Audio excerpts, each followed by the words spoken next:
Hi, everybody. Thank you for joining. We'll get started momentarily here. We're just letting our moderator uh, admit everybody to the Zoom room, and then we will get started in just a moment. Sorry for the short delay.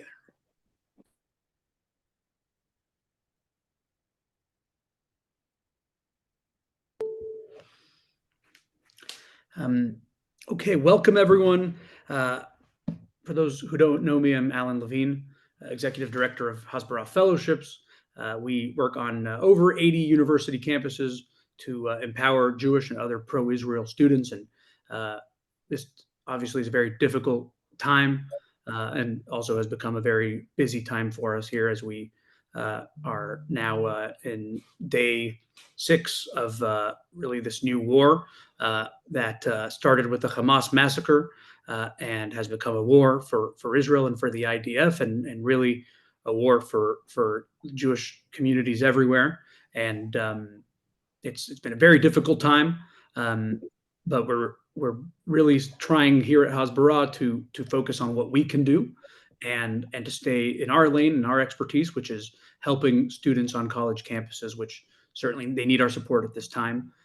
Today is Students for Justice in Palestine's Day of Resistance, they're calling it, where they will be celebrating they'll be celebrating the Hamas massacre and defending Hamas's actions, and of course lashing out against Israel and against Jewish communities, on their campuses. So we're all in this together, and I can't think of a better guest to help us here and help us really internalize the information we need to know and help us make our case on our campuses. And so I want to thank Deputy Consul General Irit Yakhnes for joining us here from Boston. You're a diplomat. You represent the state of Israel, and you're in the New England area here. And we have members from all around the U.S. and Canada. But certainly, everybody would like to hear what you have to say, and just want to thank you for taking time out of your day. I'm sure you have worried about family in Israel. You have your official duties, and we thank you for thinking about our students and helping us here as we do what we can on our campuses around the country today. So thank you very much, Deputy Consul. Thank you very much, Alan, for having me. And good afternoon, everyone. I had to look at the clock because if you'll ask me what day it is today and what time it is, I probably can't tell you the right information because we are all very, very busy with everything that's going on in Israel. So I just want to start in saying thank you, Alan. Thank you to the Hasbara Fellows and all the people here supporting. It was important for us to take time of our schedule to join in as many people as possible, first of all, to share our gratitude for you standing up for Israel and supporting us and delivering different messages, whether it's on campuses or off campuses. That is extremely important at this time, and that basically gives us time to take the necessary measures to deal with the situation in the South. I assume everybody probably heard all different numbers that are coming up. Maybe the latest update is about 1,300 people who are unfortunately been murdered. Almost, I think it's 3,300. I'll read it because it's only 3,500 who are wounded. Over 150 people who are kidnapped into the Gaza Strip. Over 5,750 rockets and missiles that have been flown to or sent to Israel, all across Israel. It's not just the South anymore. For the last few days since October 7th. And that is the reality of the Israeli people to this day. You mentioned my family. My family lives in Ashdod, so I know this conflict very carefully and personally. But for us, everybody is family, so we're taking care of everybody and, delivering whatever we can do from our side here. In regards to the campuses, I know that there's people here from all around the world, but here from Boston, New England is probably the region that has a very big mass of campuses. There is over 230 academic institutes just in New England itself. I don't want to exaggerate us all, but it's also a small battlefield of its own dealing with the things happening on campus. And I think it's time to support, whether it's the students, faculty members, people are involved, alumni, or people are involved in the academic community. I feel like that is very important for us. So we're trying to do our best from here. And again, if you want to ask any questions or any things that you want us to refer to, I'll be happy to do so. Yes, Irit, and I do have some questions, and the way we normally do these is I moderate. I have a few questions that we open it up to the audience for questions as well. And I think we've been focused here at Hasbara on a couple of things. It's helping students organize pro-Israel rallies on their campuses, writing articles in their campus paper, and advocating on social media. And obviously, in today's world, it's very important to get the message out on social media. And while some people have followings where they could post long videos, and usually you've got to be very, very short and to the point. And the question for you as a diplomat with your experience is, what is that one message? I mean, if you had 30 seconds, and if you're one of the students on campus that has to make their point in 30 seconds, either in a tweet or in front of a class, what's the main thing with so much information out there? I can probably give you, a sync for it, or give you the 180 characters, or now it's probably 240 already. But Right. but I think that the personal element and the personal stories of people, we can see it also in the media here across New England. Those are the things that people obviously are interested about, the human aspect of it in front of the inhumane actions that were happening there. So I think that is very important. We have faces, we have names. I can tell you that people probably saw, but something that we usually haven't done before out of respect to our fallen and the people in Israel. We don't share usually very graphic images. There is a bit of a shift in paradigm. The images you will see coming out of the channels that the ministry is handling in all of our consulates and embassies across the world are very difficult, very graphic. I have Alex here from our team who also helped organize it. So thank you, who has been dealing with digital media. The images we are seeing are horrific. I don't want to start describing the things that we are seeing there. It's just calling it barbaric, calling it inhumane. It's not even like, it's not worthy even of those words. So I think sharing those stories, sharing personal angles, if somebody, and you said people who don't have a lot of followers, it doesn't matter if you have 2 followers or if you have 2 million followers. Every person needs to see what's happening out there. I don't know, it takes your breath away in a very, very bad way. It's just really horrible. So I think that is very, very important. I think elements of everybody is rallied up and everybody's supporting now what's happening in Israel, but we will need this support for the long run. So this is not going to end in a day or two. This is something that is going to be a part of history, the same way we're talking about Yom Kippur today, the same way we're talking about 9/11 today. I don't like making the comparison, but this will be a moment in history that will change the face of Israel forever. It will change the relationship with what's happening in the Middle East forever. And I think people should understand the responsibility of them being right now and having the option to do something and being on the right side of history of what they're doing. If in 20 years, your kids, your grandkids, I don't know, your partners will ask you, what did you do or where were you? This will be a moment in time to remember that. So anything anyone is doing or feeling the right way to express it is worthy. So I'm sure people know how to act and react here, and I'm sure you're giving them relevant tools to do so. So whatever they feel that it's correct, using the right language is also very important. Hamas are terrorists. They're not militants. They're not freedom fighters. So those are also very important elements. Irit, thank you for that. And you mentioned we're going to be asked by our children, what we did during this time, and really everyone on this call, we've seen it so many places, from soldiers wanting to get on planes to go back to Israel if they were abroad, to cooks that are cooking under rocket fire to help the soldiers in Israel, and our students on campus are really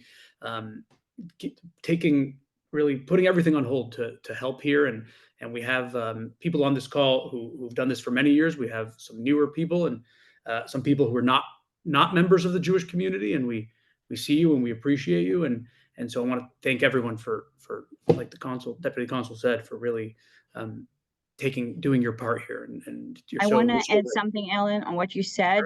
People who are not from the Jewish community, this is not a Jewish issue. This is not an Israeli issue. Israel is just on the front lines of what can happen in any other place around the world. It's a global issue. We are just, it's happening in our backyard. So everybody should be involved in this. Everybody should speak up about it. Obviously, probably maybe touches the Jewish community because somebody knows someone or they have friends or relatives, but it's just not just our thing. We're just, for many, many years, we've been saying that we are fighting for global affairs and the global community, and we expect that the global community will stand with us when we're doing that. So true. Yeah, I want to just emphasize and go back to a point you made a few minutes ago of telling the stories of the victims and their families.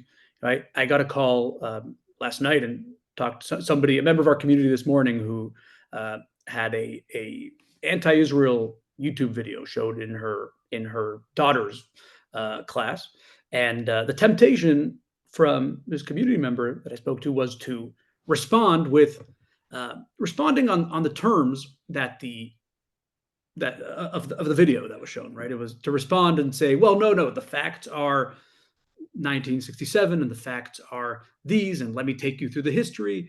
But I think what we're hearing is to say, try not to focus on that. Focus on the story of the individuals. Right, is it's there's a certain power to saying to being on campus, writing something where you tell the story of a parent that's waiting for their children to come back from Gaza. Right, it's really about more than that. It's about individuals.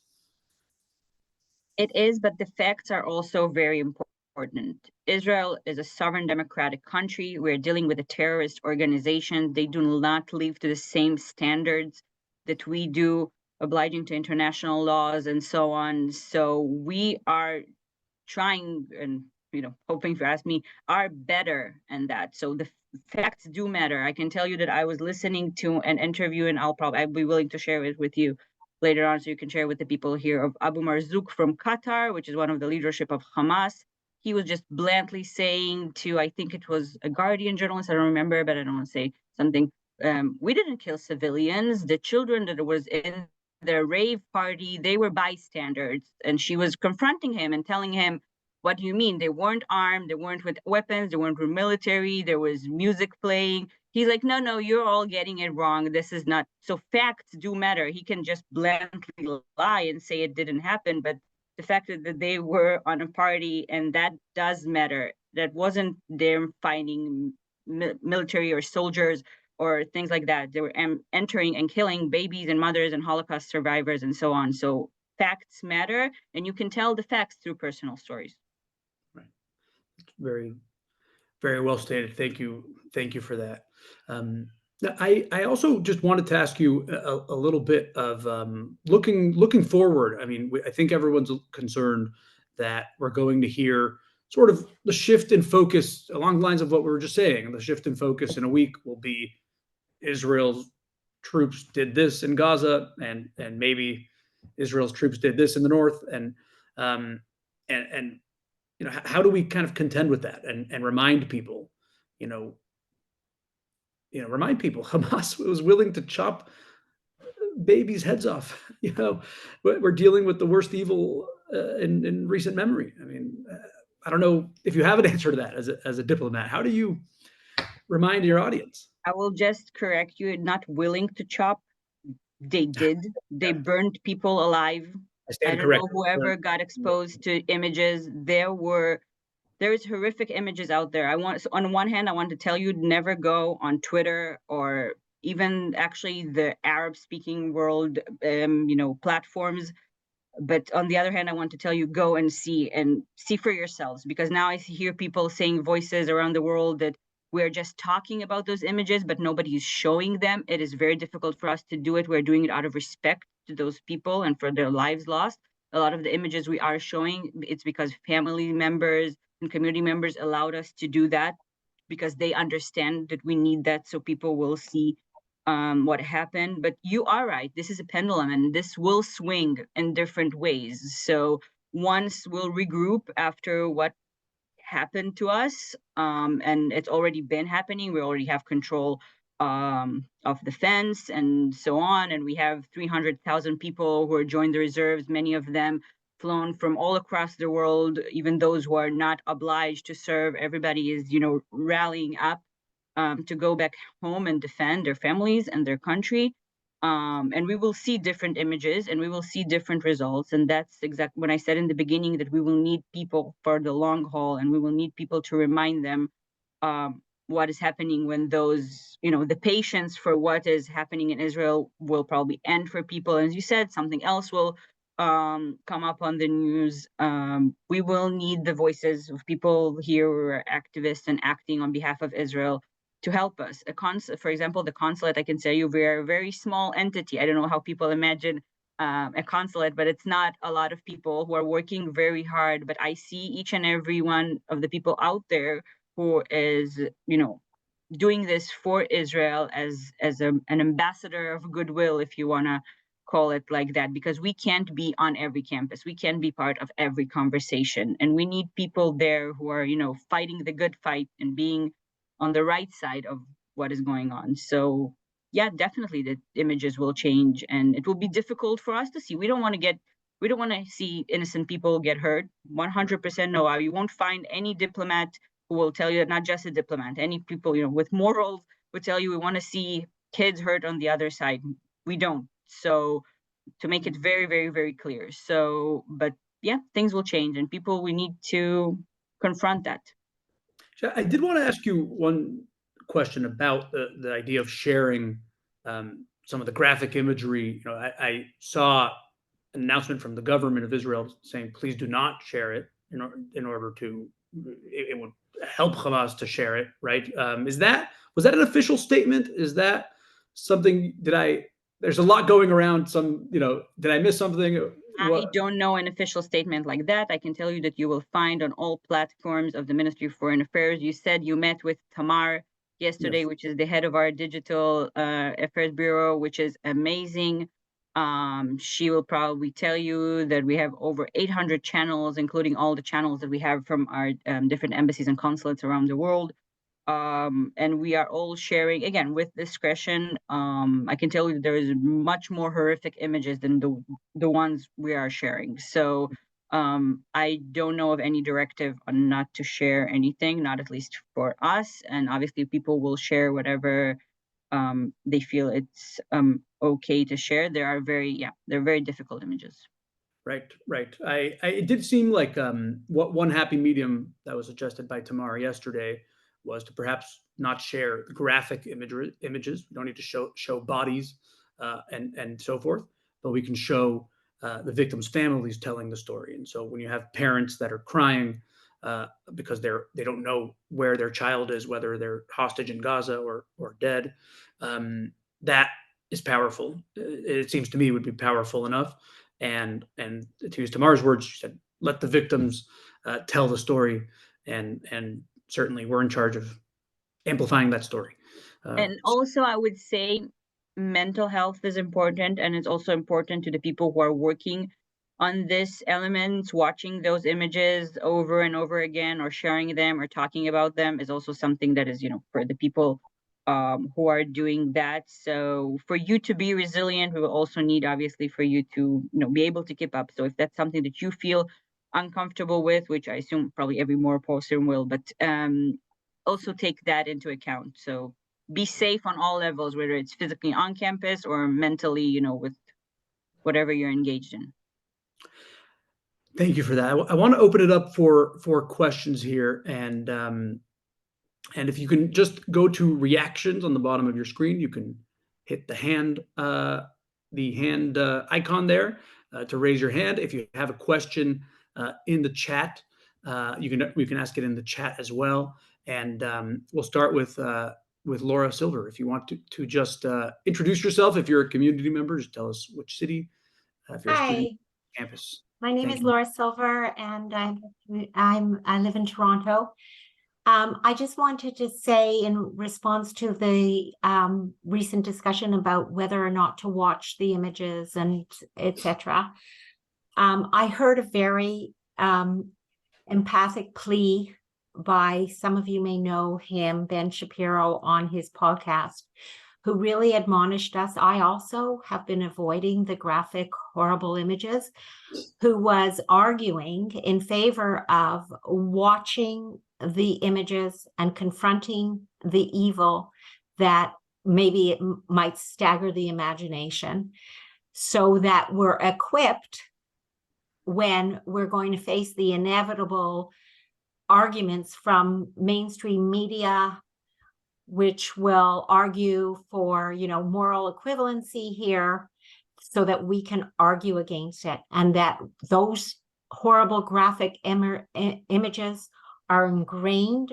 in our social conscience and our collective memories, and so that we're equipped with arguing against, the what will inevitably happen, that this was just, a rightful reaction to oppression that the Palestinians have purportedly endured for centuries. So I just thought that was an important point.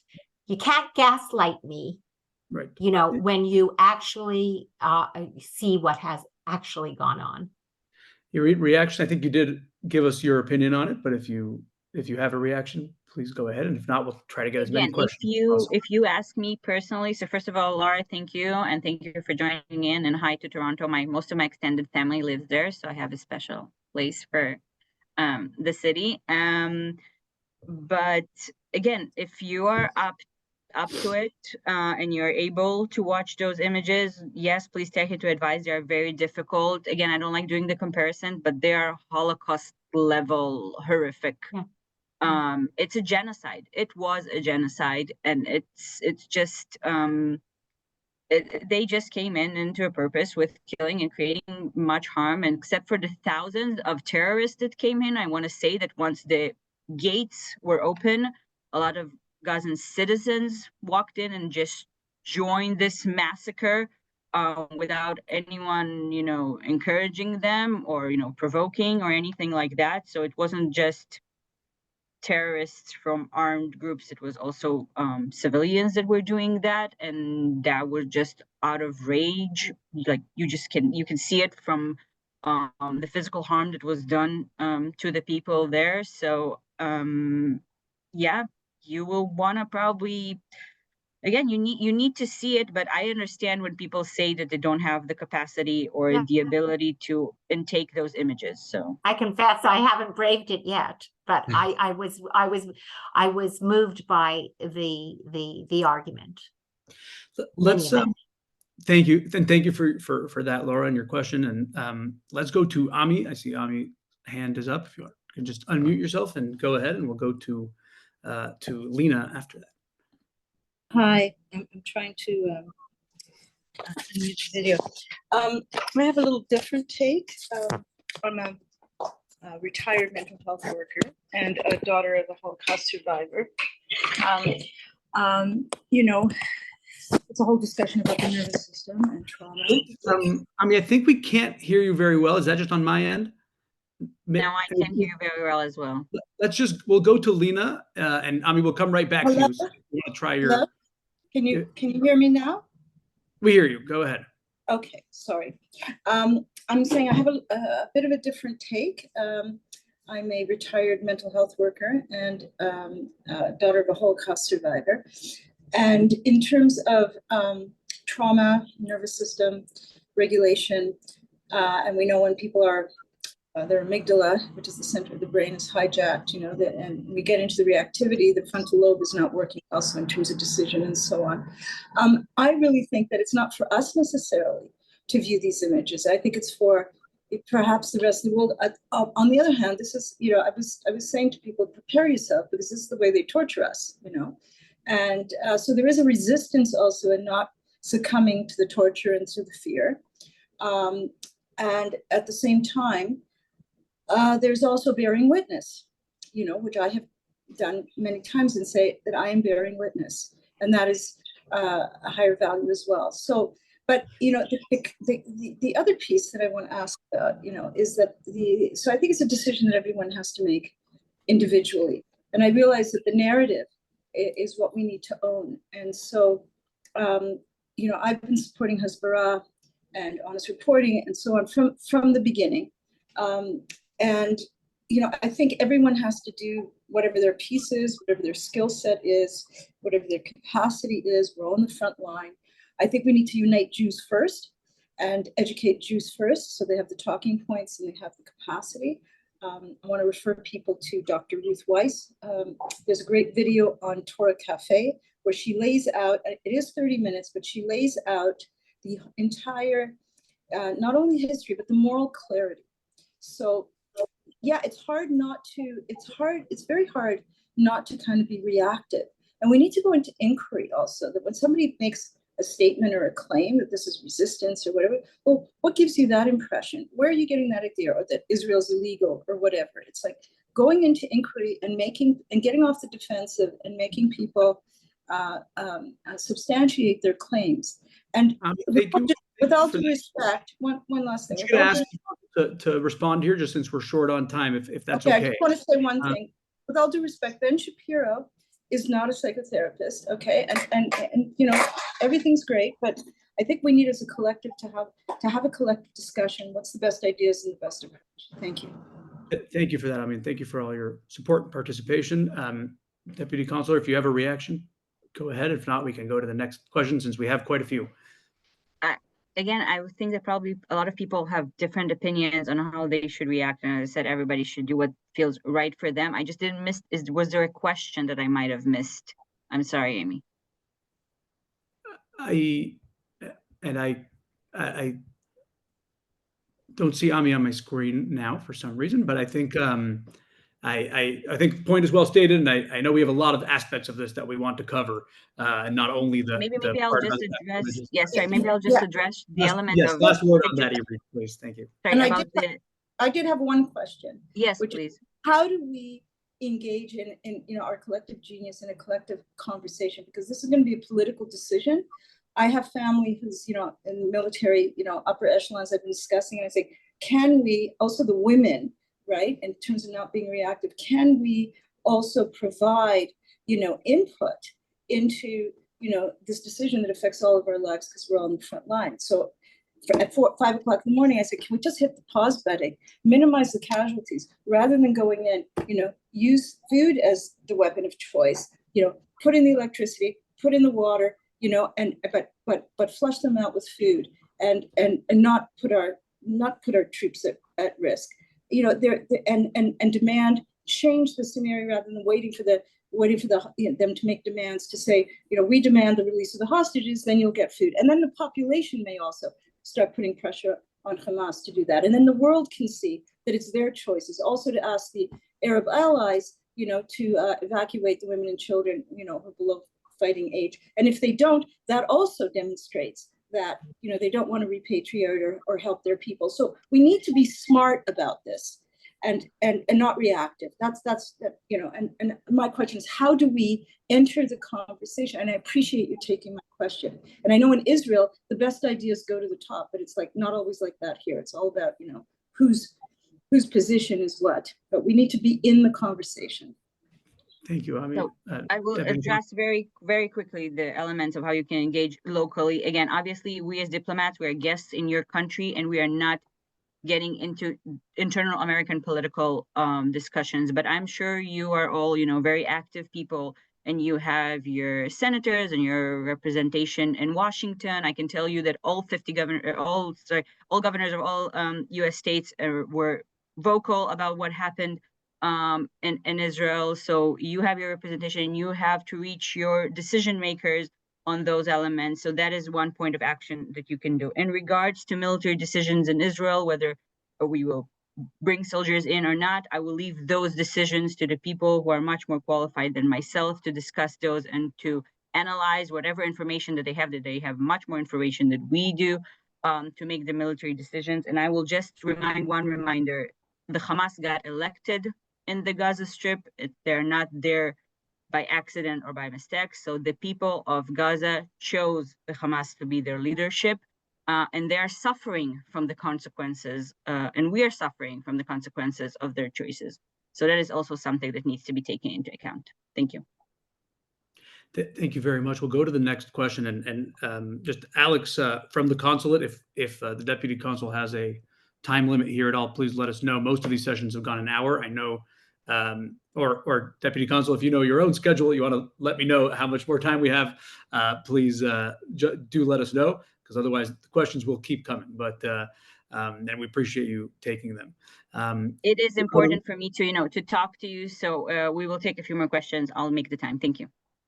Great, thank you so much. So we have Lena. Lena, if you want to go ahead, please just unmute yourself, and if you don't mind introducing yourself for a moment, please. And ask your question. I'm Lena. I'm here in New York. I work with Jewish teens, and a couple years ago, the problem was mainly on college campuses, the anti-Semitism, and now it's trickling down, starting in high schools.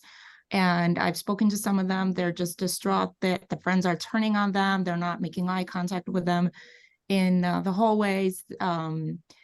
They're just absolutely like lost. And I would like to ask you, I know we're all kind of have this anxiety. We want to do something. We don't know what to do. A lot of us do, a lot of us don't. If you can share just maybe just concrete examples, no matter how small they are, just something that we can do, even kids or adults, teens, anyone. Small things, write to your congressperson or like things like that. Just like I'm trying to come up with ideas. So as many ideas as I can get, I would really appreciate that. Thank you. So first of all, thank you for joining from New York. I can tell you that as small as our team here in Boston, we have a big representation in New York. So they can also be an address for, different initiatives. And I'm sure there is so many initiatives. We're trying to collect here different things happening in our region. We probably are not getting probably to 10% of them because there are so many of them. So that is also something that is important to take out. There are options and resources. And I will also say, please be careful to the things that you are, donating, not in regards to teenagers, but so on, because there's a lot of also people who are exploiting this situation, I would say, like cybersecurity wise and so on. So also something that is worth mentioning and taking into account.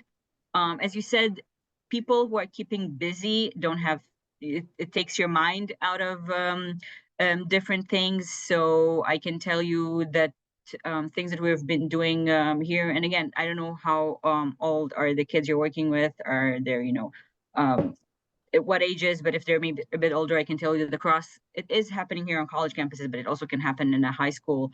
There is something called the Kidnapped Project, which is sharing the photos and images of the Israelis, but not only the Israelis. I don't know if a lot of people are aware of it, but there's a lot of citizens of the world, which are not necessarily Israelis, who got kidnapped into the Gaza Strip. So sharing their stories, it's basically just sharing flyers across your campus, school campus or, college campus, things like that.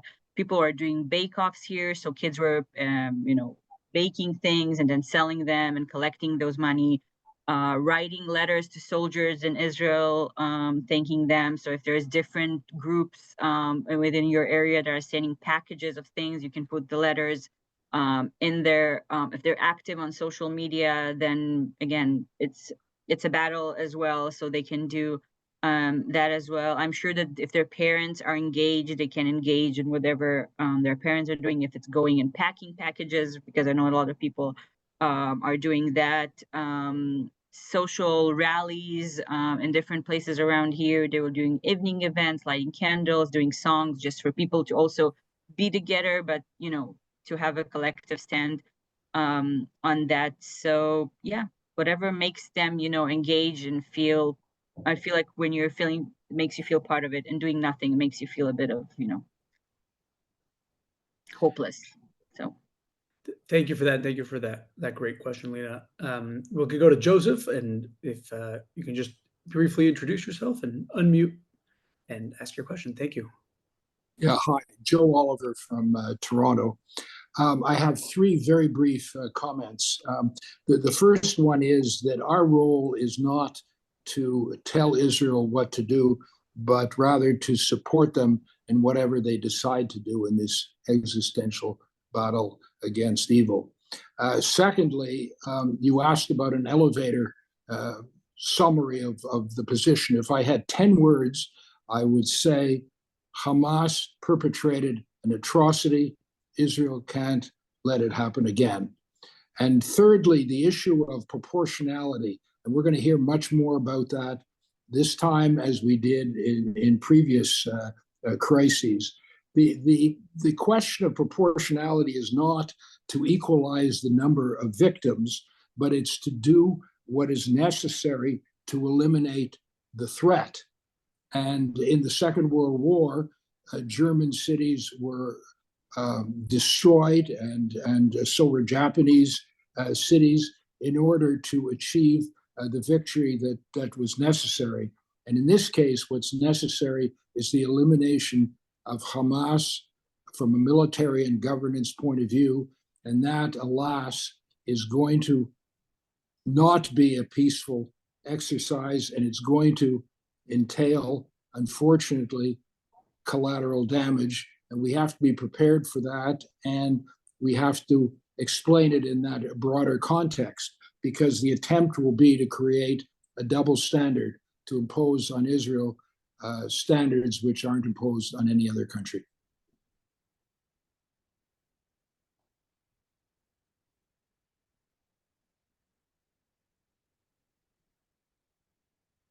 I can't hear you. Here's I was muted. Thank you for that, Joe. And we'll go to Mindy Stein, who has a question. If you can. Thank you. First of all, thank you for having this webinar. It's very important.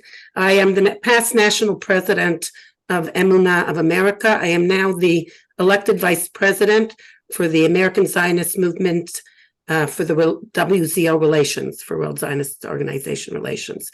I have really two questions, but I wanted to know what you're doing to contact presidents, trustees, and provosts on college campuses to express clearly that they condemn this mass brutal slaughter of Jews, and that there should be no justification for this, and that they should issue a statement of solidarity with Jewish students and faculty on campus, especially since they have this day of resistance. They should be making it clear.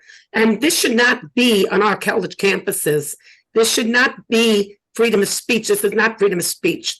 This is hate, and the students are fearful, marginalized, and afraid to even go to Jewish events. They're afraid to go to Chabad, Hillel, because this is leading to violence. And I wanted to know if you've written any letters to them or tried to contact these, the administration, seeing what their answers have been. And one more thing about the DEIs on college campuses. I'm wondering what we're doing to oversee that, to make sure that in the DEIs, they're training about anti-Semitism, and that the leaders of these training programs, the DEIs, are not anti-Semitic themselves, because I have done work with Johns Hopkins. They promised to train, etc., and then they never did it, and then we have to keep following it. So how do we follow up on this so we make sure that even though they started these DEI trainings, that they're really helpful against anti-Semitism? Thank you very much. And, Thank you very much, Mindy, for bringing that up, because I was wondering if anyone will ask that. So if not, I would have brought it up myself. So thank you. I appreciate it. As I said, college campuses are brutal right now. It is very difficult for the students. I can tell you that we're in contact with a lot of students, with a lot of emissaries that we have across college campuses, and it's very difficult for them. They want to stand up for Israel. They want to act. And as you said, they may not necessarily feel safe with what is happening. The consulate, not just ours, but I would probably say all of our representations, we are in contact with universities and provosts and presidents and DI representatives across year long. So, right, it's a relationship that we have during the entire year. And a lot of the things that are happening, for example, I would say for us here at Harvard and other universities, which you've probably seen on the news, I don't need to explain to anyone this situation. There is a lot of behind the scenes action that we're taking. Obviously, I wouldn't start explaining now all of the actions in particular, but we are in contact with those people. We are in contact with the right people. We do share our stands and the requirements that we have for Israeli students to feel safe on campus, for Jewish students to feel safe on campus, for everybody to feel safe on campus. But I feel like it's also a very big community effort. As you said, I see that this topic is, passionate for you and it burns inside of you. I think that is how it should be. A lot of people are alumni of a lot of those schools. They should speak up. I can tell you that there was different initiatives or business people in the American community saying, we will not hire in the future people who are signed on protest, who are actively acting against Israel, who are not just not condemning, but also blaming Israel for those elements. I can tell you that there was a few retractions here from different presidents, or shifts in their messages of the things that they're saying. And I would also add, in regards to what Lena said before, that it's not just on college campuses. We also saw superintendents from high schools writing different letters to parents, and also retracting from those messages, because they got, I would say, not only a backlash from the community, but also obviously from officials, from different consulates, and so on. So we are operating on those levels as well. But I do want to encourage also you, being all responsible adults. If you have kids on college campuses, or family members, or not, even if you don't have, if it's in your, wherever you live, in the area you live, and you are not supportive of having a community who doesn't condemn murdering and burning babies, we have a much bigger moral problem than this situation on our hands today. So if you are, and I'll be very, again, if you're engaged in any financial elements of that, it is also something that you probably can do. Again, I can't tell you exactly what are the elements you should take, but there's different solutions to this element. And probably the biggest one of them is speak up about the things that are wrong, whether it's on campus, in Israel, or any other issues that are, dear to your heart. Thank you for that. And I would, and if I can, I'll just add a couple of points to that, if I may, just since Hasbara's work is every single day on the university campuses. There are efforts community-wide to the way you mentioned, Mindy, to engage the administrations. We're also very aware that there's has to be a grassroots approach as well at the universities. And even though we've had some encouraging statements here from some university presidents, we don't know what actions they'll take next. We don't know. I'd say we're not very confident that they'll be stopping, students from Justice in Palestine and other hate groups. So, which is why at Hasbara we focus on training our students, and the students need to come out and stand up for what you believe in. And for all the students that are here listening, that's what we're here to help you do. Stand up for what you believe in. We know a top-down approach at the universities isn't. We can't say it's worked, and even if we've got some traction, there needs to also be a bottom-up approach, and that means starting with the students. And I would just add, I mentioned to everyone yesterday, we sent out videos, but I'll say it again for any students listening: be safe, especially today with Students for Justice. Students for Justice in Palestine, the SJP Day of Resistance. God willing, it won't be violent, but we have to be safe, and we reminded all of our students, and I'll say it again, most major universities have campus police, and you can request police presence at these SJP rallies. And from what I've been hearing so far today, there has been good amount of police presence from the report so far today. So that's good news, and don't want that to be forgotten. So I want to add one more thing on that matter. They are, I would call them brave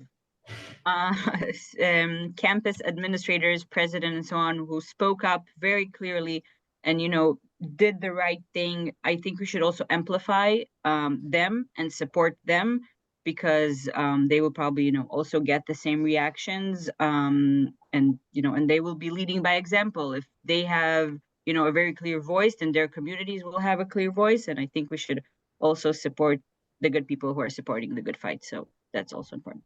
Could you just answer the DEI part too? What we do to follow up to make sure they're really doing the right training on the campuses? Excuse me? I'm just wondering if you could follow up on what we do to follow up on the DEI trainings, the diversity. Mm-hmm. Yeah. What do you do to follow up? So I assume different campuses have different approaches on. I can tell you that we are in regular meeting with the representatives, sometimes even inviting them, to different things that we are doing or things that are happening in Israel, but their trainings in the university is, the prerogative of the establishment themselves. By our meeting with them, I can tell you that those, again, in our region that we have met with them, were very willing and, are communicating with us into doing, the right things they need to do to keep their Jewish students, but not only them, safe and heard on campus. So I think that is important to do as well. Great. I know we are out of time here, nearly out of time, and I just want to ask the Deputy Consul if you have any last thoughts here that you would want to leave us with, whether about our campuses or about what's going on in Israel. Please. I think that, first of all, I would like to thank you for arranging this. Thank you for supporting. Thank you for doing whatever each and every one of you is doing in your own capacity. I think that people sometimes don't feel the change or the impact of what they're doing, but every little thing that you're doing is helpful. So we appreciate that, and we thank you very much from wherever you are. I think I've mentioned it in the beginning, but we will need that support for the long haul. Again, it won't take a few days. I don't know, even weeks, some may say months, I don't know. And I will hope you remember the feeling that you're having right now and the images, whether you'll see them or not later on. And even if it will be difficult to stand with us, we will hope you will still be there and speak up and raise your voices and talk on behalf of those people who were brutally murdered and humiliated and paraded across as if, again, it's just horrific. So those are probably the biggest elements: our gratitude, asking for your patience for the long haul, asking you to act and speak up, and asking you to be safe, whether it's because there is people who are sitting comfortably in their office in Qatar to killing Jews all across the world, or just, we have this elements of just being someone who is not an organized terrorist or something, but somebody who woke up just one day and decided that they want to act. So keep your safe, keep your families and your community safe. Yeah, I think that's it. Thank you very much. We very much appreciate you taking the time, and best wishes to your family in Israel, and hope everybody who has family in Israel here on the call, hope they're all safe and sound, and be safe on the campuses. If you need help writing op-eds, social media content, organizing rallies, we are here for you. And if I can, I'd like to make this announcement with you here, Deputy Consul. Hasbara Fellowships, we take our missions to Israel. We take students to Israel multiple times a year, and we are planning on going in December. We have no intentions of stopping. We certainly hope we won't be stopped. But for students who haven't been on a Hasbara mission to Israel, we'd love for you to sign up. I know it may be somewhat, some people may hesitate at the moment, but we will, security is first as always, and we will be coming to Israel in December. So it's our way of showing up. Thank you very much. Thank you for having me. Thank you very much. Thanks, everyone.